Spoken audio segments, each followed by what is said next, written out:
പഠിക്കുവാൻ നമുക്ക് നൽകിയ നല്ല സാവകാശത്തിനായി സമയത്തിനായി സ്തോത്രം ചെയ്യുന്നു. കടന്നു വന്നിരിക്കുന്ന യുവദാസന്മാർ, സഹോദരങ്ങൾ, കുഞ്ഞുങ്ങൾ എല്ലാവർക്കും വേഗം വരുന്നവനായ യേശു കർത്താവിന്റെ നാമത്തിൽ സ്നേഹവന്ദനത്തെ തന്നെ ആദ്യം തന്നെ അറിയിക്കുന്നു. ഫിലിപ്പിയ ലേഖനമാണല്ലോ നമ്മൾ പഠിച്ചുകൊണ്ടിരിക്കുന്ന 2-ാം അധ്യായം. അതിൻ്റെ 11-ാം വാക്യം മുതൽ 12-ാം വാക്യം മുതൽ നമ്മൾ പഠിച്ചു. ഇന്ന് രാത്രി ചിന്തയ്ക്ക് വേണ്ടി അതിൻ്റെ 15-ാം വാക്യം മുതൽ 18-ാം വാക്യം വരെ ഒന്ന് വായിക്കാം. 2-ാം അധ്യായം 15-ാം വാക്യം. അവരുടെ ഇടയിൽ നിങ്ങൾ ജീവന്റെ വചനം പ്രമാണിച്ചുകൊണ്ട് ലോകത്തിൽ ജ്യോതിസുകളെ പോലെ പ്രകാശിക്കുന്നു. അങ്ങനെ ഞാൻ ഓടിയതും അധ്വാനിച്ചതും വെറുതെയാകയില്ല എന്ന് ക്രിസ്തുവിൻ്റെ നാളിൽ എനിക്കും പ്രശംസയുണ്ടാകും. എന്നാൽ നിങ്ങളുടെ വിശ്വാസം എന്ന യാഗം അർപ്പിക്കുന്ന ശുശ്രൂഷയിൽ എൻ്റെ രക്തം ഒഴുക്കേണ്ടി വന്നാലും ഞാൻ സന്തോഷിക്കും, നിങ്ങളോടെല്ലാവരോടും കൂടെ സന്തോഷിക്കും. അങ്ങനെ തന്നെ നിങ്ങളും സന്തോഷിപ്പിൻ, എന്നോടുകൂടെ സന്തോഷിപ്പിൻ. പൗലോസ് അപ്പോസ്തലൻ ഫിലിപ്പിയ ദൈവസഭയോട് ദൈവസഭ ഐക്യതയിൽ എങ്ങനെ മുന്നോട്ട് പോകണമെന്ന് പറഞ്ഞിട്ട് 2-ാം അധ്യായം അതിന് 18-ാം വാക്യം മുതൽ കഴിഞ്ഞ ദിവസം നമ്മൾ ചിന്തിച്ചത് സ്വന്തം രക്ഷയ്ക്ക് വേണ്ടി നാം എങ്ങനെ പ്രവർത്തിക്കണം. അതിൻ്റെ 3 കൂട്ടം കാര്യങ്ങളാണ് നമ്മൾ കഴിഞ്ഞ ആഴ്ചകളിൽ പറഞ്ഞ് മനസ്സിലാക്കി വയ്ക്കാൻ കഴിയുന്നത്. ഈ രാത്രിയിൽ അടുത്ത 3 കാര്യങ്ങളാണ് നമ്മൾ ചിന്തിക്കുവാൻ പോകുന്നത്. ഒന്ന്, വിശ്വാസി ശുദ്ധരായി പ്രവർത്തിക്കണം. രക്ഷയ്ക്ക് വേണ്ടി വിശുദ്ധിയിൽ ശുദ്ധരായി പ്രവർത്തിക്കണം. 2-ാമത്തെ കാര്യം, ദൈവസന്നിധിയിൽ ക്രിസ്തുവിൻ്റെ സാക്ഷ്യമുള്ളവരായി രക്ഷയ്ക്കായി പ്രവർത്തിക്കണം. 3, ത്യാഗപൂർണമായ ജീവിതം നയിച്ചുകൊണ്ട് ക്രിസ്തുവിൻ്റെ നമ്മുടെ പൂർണ്ണ രക്ഷയ്ക്ക് വേണ്ടി നമ്മൾ പ്രവർത്തിക്കുന്നവരായി തീരണം. ഈ 3 കൂട്ടം കാര്യങ്ങളാണ് ഈ വാക്യത്തിനകത്ത് 15 മുതൽ 18 വരെയുള്ള വാക്യത്തിനകത്ത് പൗലോസ് അപ്പോസ്തലൻ നമ്മളെ പഠിപ്പിക്കുന്നത്. വിശ്വാസികൾ ശുദ്ധരായി പ്രവർത്തിക്കണം എന്ന് നമ്മൾ ഈ മലയാളത്തിൽ നമ്മളത് വായിച്ചു വരുമ്പോൾ, അല്ലെങ്കിൽ നിങ്ങൾ ജീവൻ്റെ വചനം പ്രമാണിച്ച് ലോകത്ത് ജ്യോതിഷുകളെ പോലെ പ്രകാശിക്കണം, നമ്മൾ പ്രകാശം പരത്തുന്നവരായി തീരണം എന്ന് നമ്മളത് വായിക്കുമ്പോൾ, ഈ ഗ്രീക്കിലേക്ക് വരുമ്പോൾ ഈ വാക്കിന് ഇച്ചിരൂടെ ഡീപ്പായ ഒരു മീനിങ് ആണ് അവിടെ കൊടുത്തിരിക്കുന്നത്. അവിടെ 2-3 കൂട്ടം മീനിങ്ങുകൾ നമുക്ക് അതിനകത്ത് ആ വാക്കുകളിൽ നിന്ന്, ജ്യോതിഷുകളെ പോലെ പ്രകാശിക്കണമെന്ന് പറയുമ്പോൾ നിങ്ങൾ ശുദ്ധരായി പ്രവർത്തിക്കുക, നിങ്ങളുടെ രക്ഷയ്ക്കുടെ മോചനത്തിൻ്റെ വീണ്ടെടുപ്പിന് വേണ്ടി, അല്ലെങ്കിൽ അതിൻ്റെ പൂർണ്ണതയിലേക്ക് എത്തുവാൻ വേണ്ടി ഇപ്പോൾ ആയിരിക്കുന്ന ലോകത്തിൽ നിങ്ങൾ കർത്താവിന് വേണ്ടി പ്രവർത്തിക്കുന്നവരായി തീരണമെന്ന് പറയുമ്പോൾ, ഒന്ന് അവിടെ പറഞ്ഞിരിക്കുന്ന വാക്കിൻ്റെ ഒരർത്ഥം കുറ്റമില്ലാത്തവരായി പരിശ്രമിക്കണം. കുറ്റമില്ലാത്തവരെ, ജ്യോതിഷുകളെ പോലെ ക്രിസ്തുവിൽ പ്രകാശിക്കണമെന്ന് പറയുമ്പോൾ അവിടെ പറഞ്ഞിരിക്കുന്ന വാക്കിൻ്റെ അർത്ഥം കുറ്റമില്ലാത്തവരായി ദൈവസന്നിധിയിൽ പ്രവർത്തിച്ച് വിശ്വാസം ഓടണം. കുറ്റവും കുറ്റപ്പെടുത്തലുകളും ഇല്ലാത്തവരായി. കുറ്റപ്പെടുത്തുക എന്ന് പറഞ്ഞാൽ ലോകം കുറ്റപ്പെടുത്തുന്ന കാര്യമല്ല അവിടെ പറയുന്നത്. കർത്താവിൻ്റെ സന്നിധിയിൽ നാം ചെന്ന് നിൽക്കുമ്പോൾ നമ്മളെ കുറവില്ലാത്തവരും കുറ്റമില്ലാത്തവരുമായി തീരണം എന്ന് പൗലോസ് അപ്പോസ്തലൻ ആ വാക്കിനകത്ത് പഠിക്കും. 2-ാമത്തെ വാക്കാണ് ശുദ്ധരായിരിക്കണം. ശുദ്ധരായിരിക്കുന്ന വാക്കിൻ്റെ അവിടെ ഇച്ചിരൂടെ ഡീപ്പായിട്ട് നമ്മളതിനെ പഠിച്ചു മനസ്സിലാക്കി വായിച്ച് മനസ്സിലാക്കിയിരിക്കുമ്പോൾ അവിടെ പറഞ്ഞിരിക്കുന്നത് കലർപ്പില്ലാത്തവരായി, മായമില്ലാത്തവരായി, അല്ലെങ്കിൽ ഒന്നിനോടും കലരാത്തവരായി തീരണം എന്ന് പൗലോസ് അപ്പോസ്തലൻ പഠിപ്പിക്കുന്നു. അപ്പം നമ്മൾ ജ്യോതിഷുകളെ പോലെ പ്രകാശിക്കണം. ദൈവവചനത്തിന് ജീവൻ്റെ വചനം പ്രമാണിച്ചുകൊണ്ട് നിങ്ങൾ ജ്യോതിഷുകളെ പോലെ പ്രകാശിക്കണം എന്ന് പറയുമ്പോൾ നമ്മൾ ശുദ്ധരായിക്കൊണ്ട് കലർപ്പില്ലാതെ, മായമില്ലാതെ, വേറെ ഒന്നിനോടും കലരാതെ, അതിന് വേണമെങ്കിൽ നമുക്ക് ഇച്ചിരൂടെ മനസ്സിലാക്കി കഴിയുമ്പോൾ, ഈ നമ്മൾ വായനയിലൂടെയോ നമ്മൾ ഒത്തിരി കാര്യങ്ങൾ വായിക്കുന്നുണ്ട്. വായിച്ചു കഴിയുമ്പോൾ പൗലോസ് അപ്പോസ്തലന്റെ ഭാഷയിൽ പറഞ്ഞാൽ ഈ ലൗകികമായ വസ്തുവിലേക്ക് നമ്മുടെ ആകർഷണം, ശ്രദ്ധ അങ്ങോട്ട് തിരിയാതെ, മലിനപ്പെടാതെ ജീവിക്കണം. ഈ കാലഘട്ടത്തിൽ ലൗകികമായ ചിന്തകൾ, ലോകപരമായ ചിന്തകൾ പലതിലേക്കും ദൈവമക്കളെന്ന് പേര് പറയുന്നവർ പലതിലേക്കും കലർന്ന് അതിലേക്ക് കൂടിച്ചേർന്ന് മായം കലർത്തി ജീവിക്കുവാൻ വേണ്ടി ആഗ്രഹിക്കുമ്പോൾ പൗലോസ് അപ്പോസ്തലൻ പറയുകയാണ്, നിങ്ങളുടെ അറിവ്, വായന, നിങ്ങളുടെ ചിന്ത, നിങ്ങളുടെ ബുദ്ധിമണ്ഡലങ്ങളിൽ നിങ്ങൾ ചിന്തിച്ചു കൂട്ടുന്ന കാര്യങ്ങൾ, അല്ലെങ്കിൽ നിങ്ങൾ ലോകത്തിലൂടെ സഞ്ചരിക്കുമ്പോൾ നിങ്ങൾക്ക് വേണമെന്ന് ആഗ്രഹിക്കുന്ന കാര്യങ്ങൾ, ഇതൊക്കെ ലൗകികമായ ചിന്തകൾ ദൈവത്തോടും നിത്യതയോടും നിങ്ങളുടെ രക്ഷയുടെ പൂർണ്ണതയിലേക്ക് എത്തുവാൻ വേണ്ടി തടസ്സമാണെങ്കിൽ അതിൽ നിന്ന് നിങ്ങൾ മാറിപ്പോകണം. മാത്രമല്ല, ആ ആകർഷണങ്ങൾക്ക്, ആ കാര്യങ്ങൾക്ക് നിങ്ങൾ കീഴടങ്ങിപ്പോകരുത്. നിങ്ങളുടെ ചിന്തകൾ, ജീവിതങ്ങളൊക്കെ, നമ്മുടെ ചിന്തകളും ജീവിതങ്ങളും ഒക്കെ ദൈവത്തിന് നിർമ്മലവും മലിനീകരിക്കപ്പെടാത്തതും മാലിന്യരഹിതവുമായി തീരണമെന്ന് പൗലോസ് അപ്പോസ്തലൻ പഠിപ്പിക്കുകയാണ്. ഒന്ന്, കുറ്റമില്ലാത്തവരായി തീരണം. രണ്ട്, ശുദ്ധിയുള്ളവരായി തീരണം. മാലിന്യപ്പെട്ടു പോകുവാൻ അനുവദിക്കുക. ജ്യോതിസുകളെ പോലെ ക്രിസ്തുവിന്റെ വചനം പ്രമാണിച്ചുകൊണ്ട് നമ്മൾ ജ്യോതിസുകളെ പോലെ പ്രകാശിക്കണമെങ്കിൽ ശുദ്ധി ഉണ്ടായി മലിനപ്പെടാതെ ജീവിച്ചെങ്കിൽ മാത്രമേ നമ്മുടെ ജീവിതം. അതുകൊണ്ടാണ് ഈ അപ്പോസ്തലനായ പൗലോസ് റോമാലേഖനമൊക്കെ എഴുതുമ്പോൾ ഈ ദൈവസഭയോട്, റോമാവിശ്വാസികളോട് പറയുന്നൊരു വാചകമുണ്ട്. 16-ാം അധ്യായത്തിന്റെ 19-ാം വാക്യം, റോമാലേഖനം 16-19, നിങ്ങളുടെ അനുസരണം പരക്കെ എല്ലാവർക്കും പ്രസിദ്ധമായിരിക്കുന്നു, അതുകൊണ്ട് ഞാൻ നിങ്ങൾ നിമിത്തം സന്തോഷിക്കുന്നു. ഈ പൗലോസ് അപ്പോസ്തലൻ ദൈവസഭയോട് പറയാണ്, നിങ്ങൾ ദൈവസഭയിൽ കടന്നു വന്ന് ദൈവത്തെ അനുസരിക്കുമ്പോൾ, ദൈവവചനം അനുസരിക്കുന്നത് കൊണ്ട്, നിങ്ങൾ മറ്റൊന്നിലേക്ക് മലിനപ്പെട്ടു പോകാത്തത് കൊണ്ട് നിങ്ങളുടെ അനുസരണമൊക്കെ എനിക്ക് വളരെയധികം സന്തോഷം തരുന്നതാണ്. രണ്ടാമത്തെ ഭാഗം ഇങ്ങോട്ട് വായിച്ചു വരുമ്പോൾ പൗലോസ് അപ്പോസ്തലൻ ദൈവസഭയോട് പറയുന്ന ഇതൊക്കെ എനിക്ക് സന്തോഷം നൽകുന്നുണ്ടെങ്കിലും എങ്കിലും നിങ്ങൾ നന്മയ്ക്ക് ജ്ഞാനികളായിക്കൊണ്ട് തിന്മയ്ക്ക് അജ്ഞാതരാകണമെന്ന് ഞാൻ ഇച്ഛിക്കുന്നു. ഇത്രയും കാര്യങ്ങൾ നിങ്ങളൊക്കെ ചെയ്യുന്നുണ്ടെങ്കിലും ജ്യോതിസുകളെ പോലെ പ്രകാശിക്കുന്ന നിങ്ങൾ ശുദ്ധരായിക്കൊണ്ട് കുറ്റമില്ലാത്തവരായി തീരണമെങ്കിൽ നിങ്ങളുടെ ജീവിതയാത്രയിൽ നന്മയ്ക്ക് അറിവുള്ളവരായി തീരണം. നന്മ ചെയ്യുന്ന കാര്യത്തിൽ അജ്ഞാനികളായി തീരരുത്. തിന്മ ചെയ്യുന്ന കാര്യത്തിൽ മാത്രമേ നമ്മൾ അജ്ഞാനികളായി തീരാവൂ എന്ന് പൗലോസ് അപ്പോസ്തലൻ പഠിപ്പിക്കുന്നു. അതുകൊണ്ടാണല്ലോ ഈ ഫിലിപ്പിയ ലേഖനം തന്നെ 1-ാം അധ്യായം നമ്മൾ പഠിച്ചു വന്നപ്പോൾ അതിനകത്ത് 1-ാം അധ്യായത്തിന്റെ 10-ാം വാക്യം നമ്മൾ കണ്ട ഒരു വാചകമുണ്ട്, നിങ്ങൾ ഭേദാഭേദങ്ങളെ വിവേചിച്ചറിയുന്നവരായി തീരണം. എന്നും ക്രിസ്തുവിന്റെ നാളിലേക്ക് നിർമ്മലായി തീരണമെങ്കിൽ നമ്മൾ ആ ക്രിസ്തുവിന്റെ നാളിന് വേണ്ടി ഓടുന്നവരാ. കുറ്റമില്ലാത്തവരായി വിശുദ്ധിയോടെ ഈ ലോകത്തോട് മലിനപ്പെട്ടു പോകാതെ, ഈ ലോകത്തോട് ഇടകലർന്ന് ജീവിക്കാതെ, ഈ ലോകമല്ല എൻ്റെ ലക്ഷ്യം, ഈ ലോകത്തിലെ സാഹചര്യങ്ങളോ ഈ ലോകത്തിലെ കാര്യങ്ങളല്ല എൻ്റെ ലക്ഷ്യം. എൻ്റെ ലക്ഷ്യം ക്രിസ്തുവിൻ്റെ നാളിൽ ഞാൻ എങ്ങനെ വിശുദ്ധനായി നിൽക്കുവാൻ കഴിയും, ഞാൻ എങ്ങനെ നിർമ്മലീകരിച്ചിരിക്കുവാൻ കഴിയും. ഈ ലോകത്തിൻ്റെ ചിന്തകളകത്ത് കയറി കഴിഞ്ഞാൽ നമ്മൾ ക്രിസ്തുവിൻ്റെ നാളിലേക്ക് പോകുവാൻ കഴിയാതെ വരും എന്ന് നമ്മുടെ വിശുദ്ധ വേദപുസ്തകം നമ്മളെ പഠിക്കും. അതുകൊണ്ടാണ് ഈ വചനം നമ്മളെ പഠിപ്പിക്കുന്നത്, ജീവന്റെ വചനം പ്രമാണിച്ചുകൊണ്ട് ലോകത്തിൽ ജ്യോതിസുകളെ പോലെ ക്രിസ്തുവിന്റെ പ്രകാശമായി നിൽക്കണം. ക്രിസ്തുവിന്റെ പ്രകാശത്തിനകത്തേക്ക് ഈ ലോകത്തിന്റെ ശക്തികൾക്കോ ഈ ലോകത്തിന്റെ ചിന്തകൾക്കോ സ്ഥാനമില്ല. നമ്മൾ ഈ കാലഘട്ടത്തിൽ ഏറ്റവും വലിയ പ്രതിസന്ധി എന്ന് വെച്ചാൽ, ഒരു കുറച്ച് കാലഘട്ടങ്ങൾക്ക് മുമ്പ് നമ്മുടെ പിതാക്കന്മാരൊക്കെ ദൈവത്തെ അറിഞ്ഞ് വന്നപ്പോഴൊക്കെ ഈ നമ്മുടെ സമൂഹത്തിനകത്ത് ലോകത്തിന് ചിന്തകളൊന്നുമില്ലായിരുന്നു. എല്ലാം ദൈവിക ചിന്തകൾ മാത്രമേ ഉള്ളൂ. ദൈവത്തെ എങ്ങനെ ആരാധിക്കണം, ദൈവസ്ഥലിൽ എങ്ങനെ പോകണം, പ്രാർത്ഥനയ്ക്ക് പോകണം, കൂട്ടായ്മ ആചരിക്കണം, കർത്താവിന്റെ വരവിൽ എടുക്കപ്പെടണം എന്നുള്ള ചിന്തകൾ മാത്രം നമ്മുടെ ഹൃദയത്തിനകത്ത് ഇങ്ങനെ തിങ്ങി നിറഞ്ഞുകൊണ്ടിരുന്നു. പക്ഷേ നമുക്കറിയാം ഈ സാഹചര്യങ്ങളൊക്കെ മാറി മറിഞ്ഞു. നമ്മുടെ ആ കാലഘട്ടത്തിൽ നമ്മുടെ പിതാക്കന്മാർക്ക് സാമ്പത്തിക നന്മകളോ വിദ്യാഭ്യാസ യോഗ്യതകളോ ഒന്നുമില്ലായിരുന്നു. പക്ഷെ അവരുടെ ഒരു ലക്ഷ്യമുണ്ടായിരുന്നു, എങ്ങനെയെങ്കിലും കർത്താവിന് വേണ്ടി എന്തെങ്കിലും ചെയ്യണമെന്നുള്ളൊരു ആവേശം. പക്ഷെ കാലങ്ങൾ മാറി, സാഹചര്യങ്ങൾ മാറി. ഇന്ന് കർത്താവിന് വേണ്ടി എന്തെങ്കിലും ചെയ്യണമെന്നുള്ള സാഹചര്യം മാറിയിട്ട് ലോകത്തിനു വേണ്ടി, ലോക ജനതയ്ക്ക് വേണ്ടി അല്ലെങ്കിൽ സമൂഹത്തിന് വേണ്ടി എന്തെങ്കിലും ചെയ്യണമെന്നുള്ള ആ ഒരു ചിന്തയിലേക്ക് മാറി മനുഷ്യൻ. കാരണം സമൂഹത്തിൽ എനിക്കൊരു വില വേണം, നില വേണം എന്നുള്ള അർത്ഥത്തിലേക്ക് മനുഷ്യൻ മാറിക്കൊണ്ടിരിക്കുമ്പോൾ, എന്നെ കേൾക്കുന്ന പ്രിയ സ്നേഹിതരെ, നമ്മളെ വിളിച്ചിരിക്കുന്നത് ഈ ലോകത്തിലെ പ്രശംസയ്ക്കും പദവികൾക്കും വേണ്ടിയല്ല എന്നുള്ള തിരിച്ചറിവ് നമ്മൾ പ്രാപിച്ചിടും. കാരണം ജീവന്റെ വചനം പ്രമാണിച്ച് ക്രിസ്തുവിന് വേണ്ടി പ്രകാശിക്കുവാൻ വേണ്ടിയാ, ലോകത്തിൽ മറ്റുള്ളവരുടെ മുന്നിൽ പ്രകാശിക്കുവാൻ വേണ്ടി അല്ല നമ്മളെ വിളിച്ചത്. ക്രിസ്തുവിന് വേണ്ടി പ്രകാശിപ്പിക്കുവാൻ വേണ്ടി നമ്മളെ വിളിച്ചു. കാരണം എബ്രായ ലേഖനം 7-ാം അധ്യായം അതിന്റെ 26-ാം വാക്യം, ഇങ്ങനെയുള്ള മഹാപുരോഹിതൻ, മേലോട്ടുള്ള വാക്യങ്ങൾ പിന്നീട് നിങ്ങൾ വായിച്ചാൽ മതി, ഇങ്ങനെയുള്ള മഹാപുരോഹിതനല്ലോ നമുക്ക് വേണ്ടി പവിത്രൻ, നിർദോഷൻ, നിർമ്മലൻ, പാപികൾ വേർപെട്ടവൻ, സ്വർഗത്തെക്കാൾ ഉന്നതനായി തീർന്നവൻ.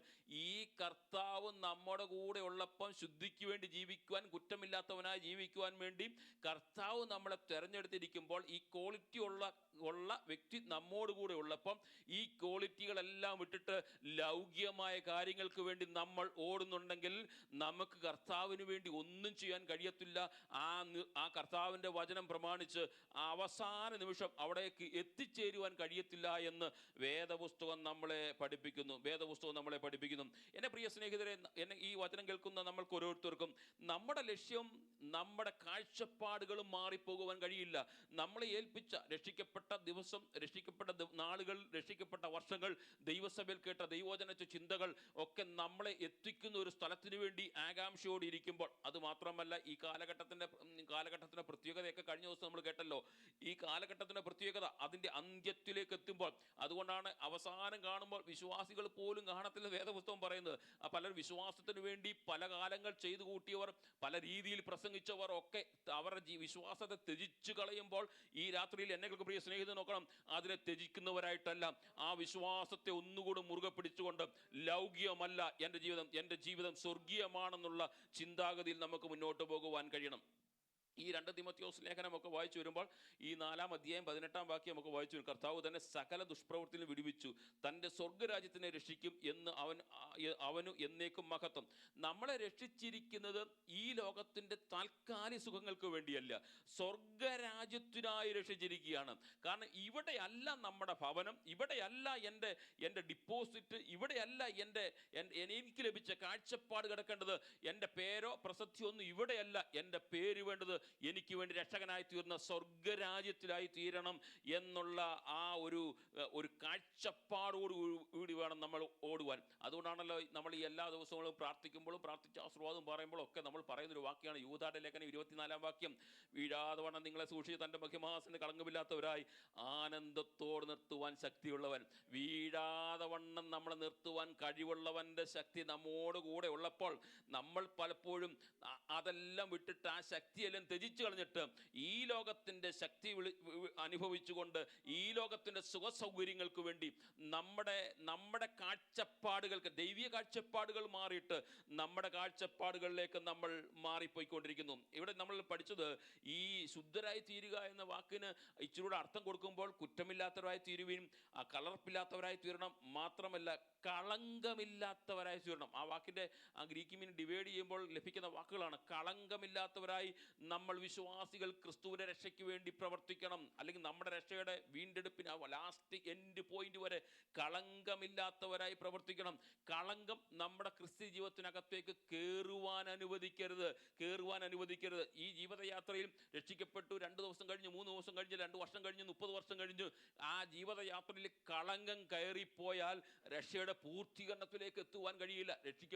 രക്ഷിക്കപ്പെട്ടുകൊണ്ടിരിക്കുന്നു, ഇനി രക്ഷയുടെ പൂർത്തീകരണം, അത് കാഹളത്തിന്റെ ധ്വനിയെങ്കിൽ അത് നമുക്ക് ലഭിക്കും. അങ്ങനെയാണെങ്കിൽ ആ സമയത്തിലേക്ക് നമ്മൾ എത്തപ്പെടുന്നവരായി തീരണമെങ്കിൽ കുറ്റമില്ലാത്തവരായി, ശുദ്ധീകരണം പ്രാപിച്ച് മായം കലർത്താത്തവരായി, ദൈവവചനത്തിനകത്ത് മായം കലർത്താത്തവരായി, ക്രിസ്തീയ വിശ്വാസ ജീവിതത്തിനകത്ത് മായം കലർത്താത്തവരായി, അല്ലെ കുടുംബ ജീവിതത്തിനകത്ത് മായം കലർത്താത്തവരായി, ദൈവസഭയിൽ മായം കലർത്താത്തവരായി, കളങ്കമില്ലാത്തവരായി ജീവിക്കണമെന്ന് വിശുദ്ധ വേദപുസ്തകം നമ്മളെ പഠിപ്പിക്കുന്നു. ഈ മത്തായി എഴുതിയ സുവിശേഷം യേശു കർത്താവ് പറയുന്നൊരു വാചകമുണ്ട്. 5-ാം അധ്യായത്തിലേക്ക് കടന്നു വരുമ്പോൾ അതിൻ്റെ 14-ാം വാക്യങ്ങൾ വരുമ്പോൾ ഈ കളങ്കമില്ലാത്തവരായി ഈ പറഞ്ഞ വാക്ക് അവിടെ പറഞ്ഞ പൗലോസ് അപ്പോസ്തലൻ പറഞ്ഞ് ജ്യോതിസുകളെ പോലെ പ്രകാശിക്കണം. ഈ കളങ്കമില്ലാത്തവരായി ഇരുന്നെങ്കിൽ മാത്രമേ ഈ പ്രകാശം പരത്തുവാൻ കഴിയുള്ളൂ. അതുകൊണ്ട് യേശു കർത്താവ് പറയുന്നൊരു വാചകമുണ്ട്, നിങ്ങൾ ലോകത്തിൻ്റെ വെളിച്ചമാകും. നമ്മളെ വിളിച്ചിരിക്കുന്നത് ലോകത്തിൻ്റെ വെളിച്ചമാകാൻ വേണ്ടിയാണ്. മലമേൽ ഇരിക്കുന്ന പട്ടണം മറഞ്ഞിരിക്കുവാൻ പാടില്ല.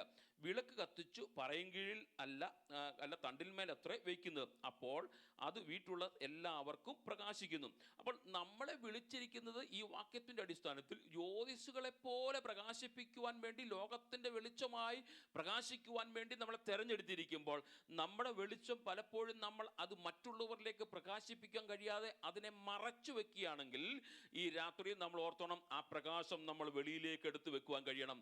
നമ്മുടെ പ്രകാശം മറ്റുള്ളവരിലേക്ക് കളങ്കമില്ലാതിരിക്കണമെങ്കിൽ, ക്രിസ്തുവിൻ്റെ നാളിൽ നമുക്ക് ആ ലക്ഷ്യസ്ഥാനത്ത് എത്തുവാൻ കഴിയണമെങ്കിൽ, കുറ്റമില്ലാത്തവരായി പോകുവാണെങ്കിൽ, നമ്മൾ കുറ്റവും കുറവും അല്ലെങ്കിൽ നമ്മുടെ ഭാഷയിൽ കളങ്കവും എന്നൊക്കെ പറയുമ്പോൾ നമുക്ക് മറ്റുള്ള രീതികളിലൊക്കെ ഒത്തിരി നമ്മൾ ലൗകികമായ അല്ലെങ്കിൽ ലോകപരമായ ഒത്തിരി തെറ്റുകളൊക്കെ നമ്മൾ ഒരുപക്ഷെ ചൂണ്ടിക്കാണിച്ചേക്കാം. പക്ഷേ വേദപുസ്തകത്തിൻ്റെ അടിസ്ഥാനം, ഈ വാക്യത്തിൻ്റെ അടിസ്ഥാനത്തിലൊക്കെ വരുമ്പോൾ നമ്മൾ സുവിശേഷ പ്രവർത്തനങ്ങൾക്ക് സജ്ജരാകുന്നില്ലെങ്കിൽ, സുവിശേഷ പ്രവർത്തനം ചെയ്യുന്നില്ലെങ്കിൽ നമ്മൾ ഈ പാപത്തിൻ്റെ ലിസ്റ്റിൽപ്പെട്ട ഒരു വ്യക്തികളാണ്. കാരണം കർത്താവ് നമ്മളെ വിളിച്ചിരിക്കുന്നത് ജ്യോതിസുകളെ പോലെ പ്രകാശിക്കാൻ വേണ്ടി. ഈ പ്രകാശം എൻ്റെ അകത്തു കയറിയത് മറ്റുള്ളവരിലേക്ക് നമുക്ക് ആ പ്രകാശം കൊടുക്കുവാൻ കഴിയുന്നില്ലെങ്കിലും ദൈവസന്നിധിയിൽ കർത്താവ് നമ്മൾ നോക്കുമ്പോൾ നമ്മൾ തെറ്റുകാരാ. കാരണം കർത്താവ് പഠിപ്പിച്ചു വിട്ട കോഴ്സ് പൂർത്തീകരിച്ചിട്ട് അതിൻ്റെ ജോലിയിലേക്ക് നമുക്ക് പ്രവേശിക്കുവാൻ കഴിയുന്നില്ലെങ്കിൽ, സെക്കുലർ ഭാഷയിൽ പറഞ്ഞാൽ ആ ജോലിയിലേക്ക് പ്രവേശിക്കാൻ കഴിയില്ലെങ്കിൽ, കഴിഞ്ഞ നാളുകളിൽ ചെയ്തതും നമ്മുടെ ജീവിതത്തിൽ നമ്മളൊരു കോഴ്സ് പഠിച്ച് പൂർത്തീകരിച്ച് ജോലി ചെയ്യാൻ നമുക്കത് മുന്നോട്ട് പോകാൻ കഴിയുന്നില്ലെങ്കിൽ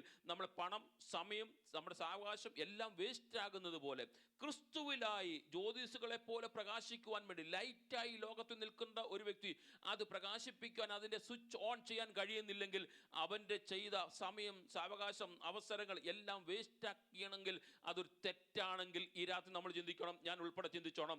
കർത്താവിന് വേണ്ടി എന്തെങ്കിലും ചെയ്യുവാൻ ഈ സമൂഹത്തിനകത്ത് ക്രിസ്തുവിൻ്റെ വേല ചെയ്യാൻ കഴിയുന്നില്ലെങ്കിലും നമ്മുടെ ജീവിതത്തിൽ കളങ്കമുള്ളവരാണെന്നുള്ള കാര്യം നമ്മൾ മറന്നു പോകരുത്. അതുകൊണ്ടാണല്ലോ യേശു കർത്താവ് ഈ പ്രവർത്തിയുടെ പുസ്തകം വായിച്ചു വരുമ്പോൾ അപ്പോസ്തലന്മാരൊക്കെ പറയുന്നൊരു വാക്കുണ്ട്. 13-ാം അധ്യായത്തിന് പൗലോസ് അപ്പോസ്തലൻ, അതിന് മേലോട്ടുള്ള വാക്യം നിങ്ങൾ വായിക്കണം. 47-ാം വാക്യം ഇങ്ങനെ വായിച്ച്, ഭൂമിയുടെ പൗലോസ് അപ്പോസ്തലനോട് ഈ യേശു കർത്താവിനെ കുറിച്ച് പറയുന്നത് എന്തിനു വേണ്ടിയാണെന്ന് ചോദിച്ചപ്പോൾ പൗലോസ് പറയുന്നൊരു വാക്കുണ്ട്, ഭൂമിയുടെ അറ്റത്തോളം രക്ഷ ആകേണ്ടതിന് ഞാൻ നിന്നെ ജാതികളുടെ വെളിച്ചമായി വെച്ചിരിക്കുന്നു എന്ന് കർത്താവ് ഞങ്ങളോട് കൽപ്പിച്ചിരിക്കുന്നു.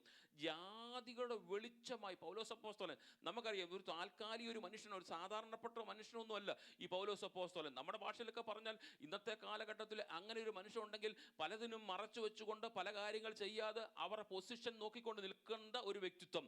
കർത്താവിൻ്റെ വെളിച്ചം അകത്തേക്ക് കയറിയപ്പോൾ ഭൂമിയിൽ ജാതികളുടെ വെളിച്ചമാകേണ്ടതിന് കർത്താവ് എന്നെ തെരഞ്ഞെടുത്തിരിക്കുന്നതാണെന്ന് ശക്തമായി പറയുവാൻ ആ വ്യക്തിത്വത്തിന് കഴിഞ്ഞെങ്കിൽ ഈ രാത്രി കളങ്കമില്ലാത്തവനായി ക്രിസ്തുവിൻ്റെ മുൻപിൽ, ആ ന്യായാസനത്തിന് മുൻപിൽ ഞാൻ പോയി നിൽക്കുമ്പോൾ കളങ്കമില്ലാത്തവനായി കർത്താവ് എന്നെ കാണണമെങ്കിൽ എന്നെ ഏൽപ്പിച്ച ദൗത്യം അതിൻ്റെ പൂർണ്ണതയിലേക്ക് എത്തിക്കണം. ഒരു പക്ഷേ പ്രാർത്ഥിക്കാനായിരുന്നേക്കാം, ഒരു പക്ഷേ മറ്റു ഇതര കാര്യങ്ങൾ നമ്മൾ ഏൽപ്പിച്ച ടാലൻറ്റുകൾക്കനുസരിച്ച് അത് നമുക്ക് മാത്രമേ അറിയത്തുള്ളൂ നമുക്ക് ലഭിച്ച ടാലൻറ്റ് എന്താണെന്ന്.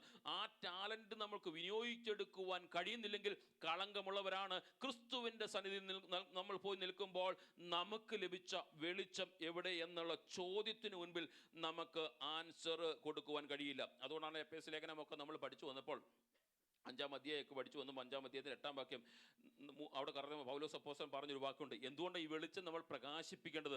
മുമ്പേ നമ്മൾ ഇരുളായിരുന്നു, ഇപ്പോഴോ കർത്താവിൻ്റെ വെളിച്ചമാകുന്നു.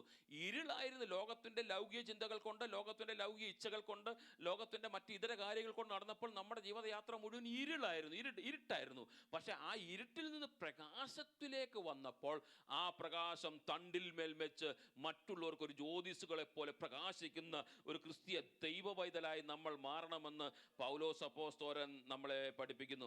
അതുകൊണ്ടാണ് ഈ പൗലോസ് അപ്പോസ്തലന്റെ ലേഖനങ്ങൾ ഇങ്ങനെ വായിച്ചു വരുമ്പോൾ നമ്മളത് വായിച്ച് ധ്യാനിച്ചു മനസ്സിലാക്കി കഴിയുമ്പോൾ നമ്മുടെ ഹൃദയത്തിനകത്തെ ചേഞ്ച് ദിനംതോറും ചേഞ്ച് ഉണ്ടാകുവാൻ കഴിയും.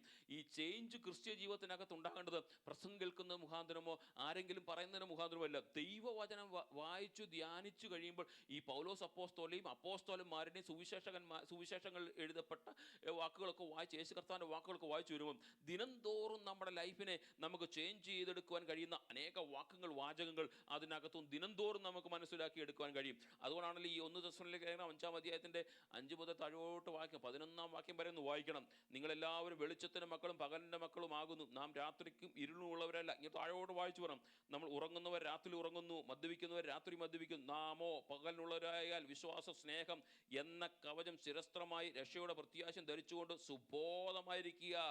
ദൈവം നമ്മെ കോപത്തിനല്ല, നാം ഉണർത്തിനായി ഉറങ്ങിയാലും തന്നോട് ജീവിക്കേണ്ടത് നമുക്ക് വേണ്ടി മരിച്ച നമ്മുടെ കർത്താവായ യേശു ക്രിസ്തു മൂലം രക്ഷ പ്രാപിപ്പാൻ അത്രേ നിയമിച്ചിരിക്കുന്നത്. ആയിട്ടുള്ള വാക്യങ്ങളുണ്ട്.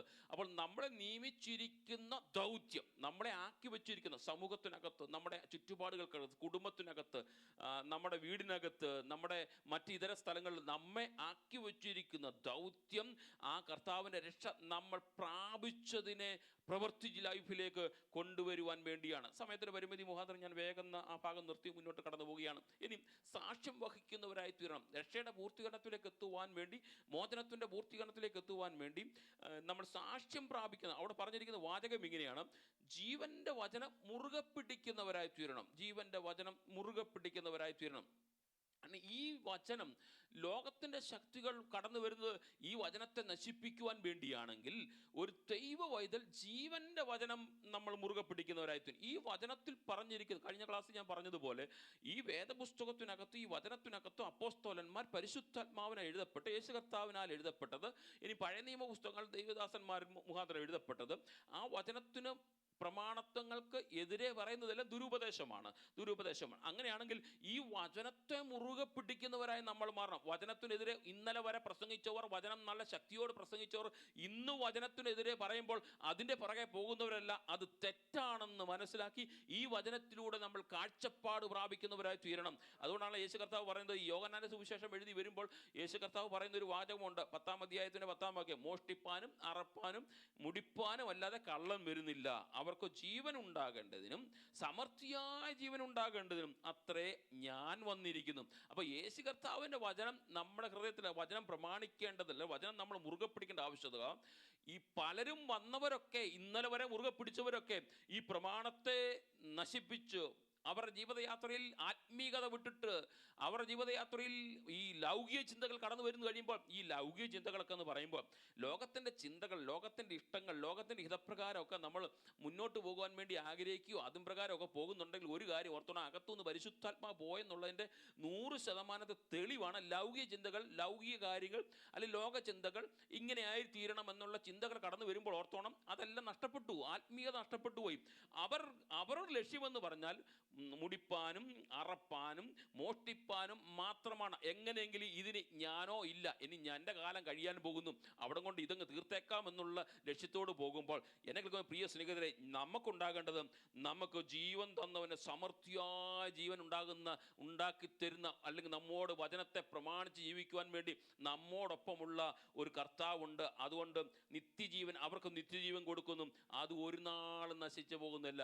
ലോകത്തിൻ്റെ വ്യക്തികൾ, പ്രഭാഷണം നടത്തിയവർ, പ്രസംഗം നടത്തിയവർ, അല്ലെങ്കിൽ പ്രാർത്ഥിച്ചവർ, അവരൊക്കെ ലൗകിക ചിന്തകൾ കടന്നു വരുമ്പോൾ, അല്ലെങ്കിൽ പരിശുദ്ധാത്മാവിന്റെ ശക്തി നഷ്ടപ്പെട്ട് കഴിയുമ്പോൾ, ഈ ലോകത്തിൽ നഷ്ടപ്പെട്ടു പോകുമ്പോൾ, അല്ലെങ്കിൽ കൃപയിൽ നിന്ന് വീണുപോയി കഴിഞ്ഞാലും ഒന്നിനും നഷ്ടമില്ല. ഈ പ്രസംഗിക്കുന്ന ഞാനും ഈ പ്രസംഗത്തിന് വിരുദ്ധമായി ജീവിക്കുന്നുണ്ടെങ്കിൽ, ഇതിൽ നിന്ന് ആത്മീയതയിൽ നിന്ന് വിട്ടുപോയി കഴിഞ്ഞാൽ എന്നെ പരിശുദ്ധാത്മാവ് നീക്കിക്കളയും. പക്ഷേ ഈ വചനത്തിന് മാറ്റമില്ല. കാരണം ഇത് കർത്താവിനെ അറിഞ്ഞ് വചനം പ്രമാണിക്കുന്നവരെ നിത്യതയിലെത്തിക്കാനുള്ള ദൗത്യം ഈ വചനത്തിനുണ്ട്. പ്രസംഗിക്കുന്നവൻ മാറിപ്പോയാലും പ്രമാണിക്കുന്നവനെ നിത്യതയിലെത്തിക്കുക എന്നുള്ള ദൗത്യം ഈ വചനത്തിനുണ്ട്. അതുകൊണ്ട് എന്നെ പ്രിയ സ്നേഹിതരെ, ഈ കാലഘട്ടത്തിൻ്റെ ഏറ്റവും വലിയ പ്രതിസന്ധി എന്ന് പറഞ്ഞാൽ സാക്ഷ്യമില്ലാത്തവർ, ഈ വചനത്തെ പ്രമാണിക്കാത്തവരായി, ക്രിസ്തുവിന് വിരുദ്ധമായി, ക്രിസ്തുവിൻ്റെ വചനത്തിന് വിരുദ്ധമായി ചെയ്തു കൂട്ടുന്ന അനേക വ്യക്തി ജീവിതങ്ങൾ ഈ ലൗകിക ജീവിതത്തിൽ, അല്ലെങ്കിൽ നമ്മുടെ ആത്മീയ ജീവിതത്തിൽ പോലും കടന്നുകൂടിയിരിക്കുമ്പോൾ നാം അതിനെ തിരിച്ചറിഞ്ഞ് ജീവിക്കേണ്ടവരായി തീരണം. അപ്പം വചനം പ്രമാണിക്കുക, വചനം മുറുകെ പിടിക്കുക എന്നൊക്കെ പറയുമ്പോൾ, നമ്മുടെ വിശുദ്ധ വേദപുസ്തകം വായിച്ചു വരുമ്പോൾ, ഈ മത്തായി സുവിശേഷം വായിച്ചു വരുന്ന അവസാനത്തെ അധ്യായം 28-ാം അധ്യായത്തിൻ്റെ 19-ാം വാക്യമൊക്കെ നമ്മൾ വായിച്ചു വരുമ്പോൾ നമ്മോട് കർത്താവ് പറഞ്ഞു, ഈ വചനം പ്രമാണിക്കുക എന്ന് പറഞ്ഞാൽ എന്താണ്? ആകയാൽ നിങ്ങൾ പുറപ്പെട്ട് പിതാവിൻ്റെയും പുത്രൻ്റെയും പരിശുദ്ധാത്മാവിന്റെ നാമത്തിൽ സ്നാനം കഴിപ്പിച്ചും ഞാൻ നിങ്ങളോട് കൽപ്പിക്കുന്നതൊക്കെയും പ്രമാണിക്കാൻ തക്കവണ്ണം ഉപദേശിച്ചുകൊണ്ട് സകല ജാതികളെയും ശിഷ്യരാക്കി.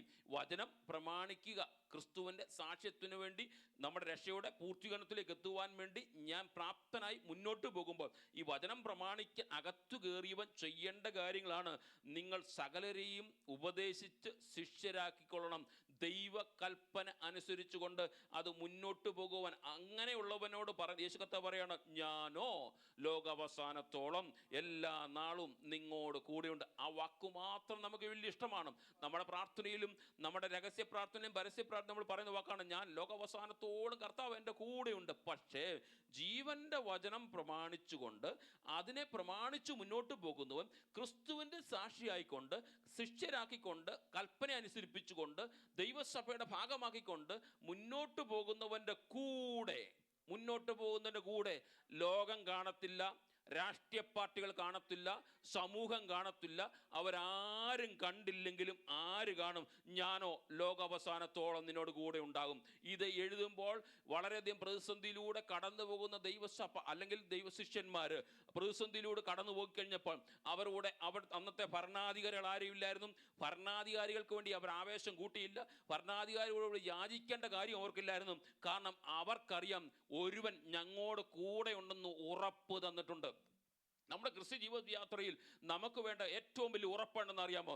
കർത്താവ് നമ്മുടെ കൂടെ ഉണ്ടെന്ന് നമുക്ക് ഉറപ്പുണ്ടെങ്കിൽ ലോകത്തിൻ്റെ ആരും നമുക്ക് സപ്പോർട്ട് വേണ്ട.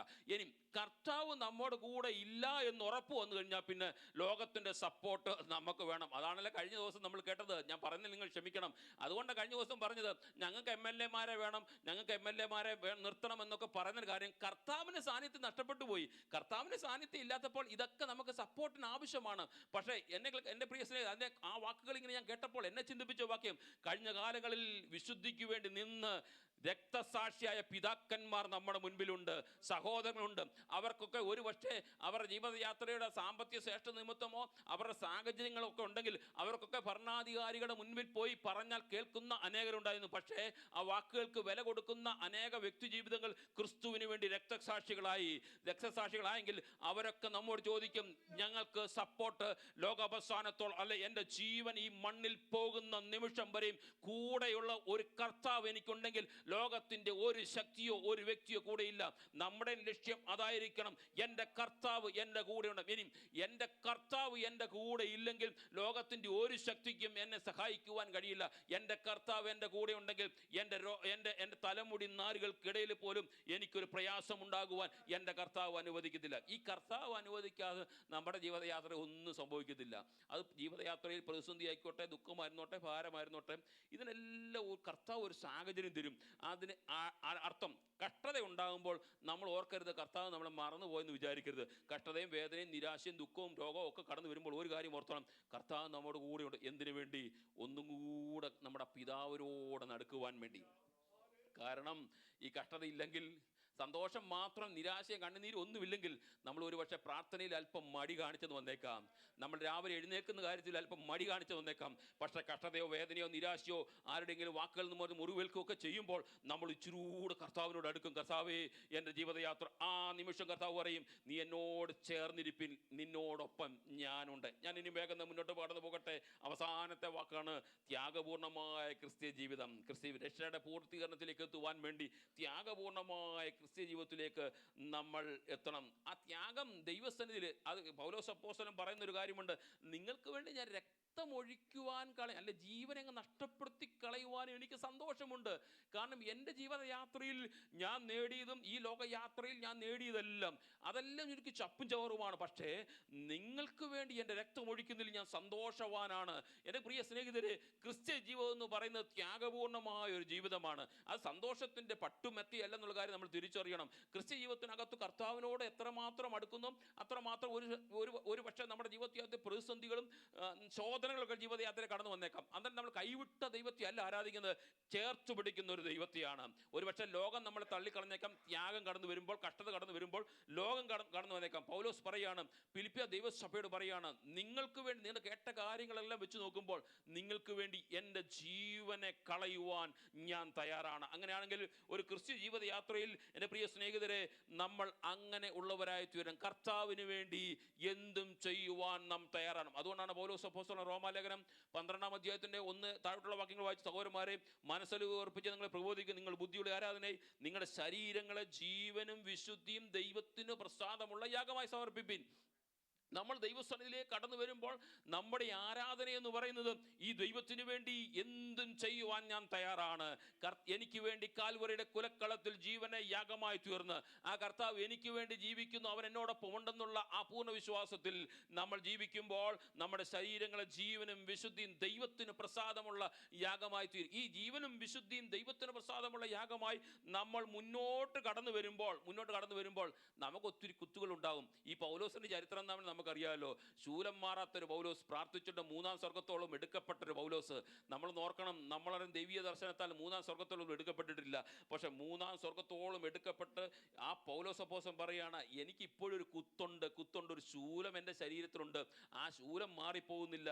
കാരണം എന്തറിയാമോ, ഈ ദൈവത്തിന് മനസ്സലിയും യാഗമായി വിശുദ്ധിയിൽ ദൈവത്തെ ആരാധിച്ച് കഴിയുമ്പോൾ ശൂലമൊക്കെ കുത്തിയാലും അവിടെ പൗലോസിനോട് പറയുന്നൊരു വാക്കുണ്ട്, എൻ്റെ കൃപ നിനക്ക് മതി. വേറെ ഒന്നും വേണ്ട പ്രിയ സഹോദരങ്ങളെ.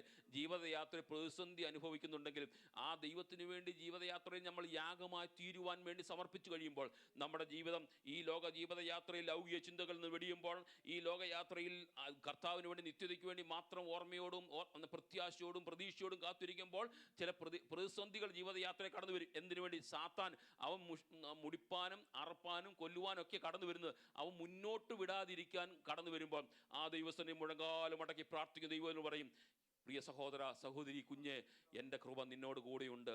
ഈ ലോകത്തിൻ്റെ ശക്തികൾക്ക് നിന്നെ തോൽപ്പിച്ച് കളയുവാൻ കഴിയില്ല.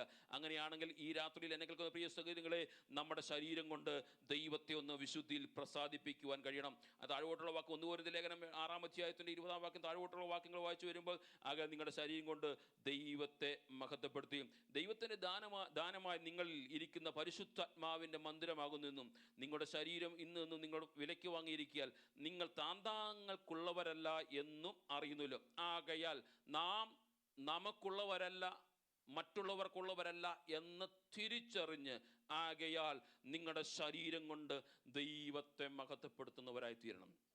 നമ്മുടെ ശരീരത്തിന് ക്ഷീണം കണ്ടേക്കാം, പ്രതിസന്ധി കണ്ടേക്കാം, പക്ഷേ ദൈവസന്നിധിയിൽ യാഗമായി തീരാൻ കടന്നു വരുമ്പോൾ ആ ശരീരം കൊണ്ട് ദൈവത്തെ മഹത്വപ്പെടുത്തി ക്രിസ്തുവിൽ പ്രത്യാശയുള്ളവരായി അവൻ്റെ വരവിനെ നോക്കി പാർക്കാം. ഈ വചനം കർത്താവ് നമ്മെ സഹായിക്കുമാറാകട്ടെ.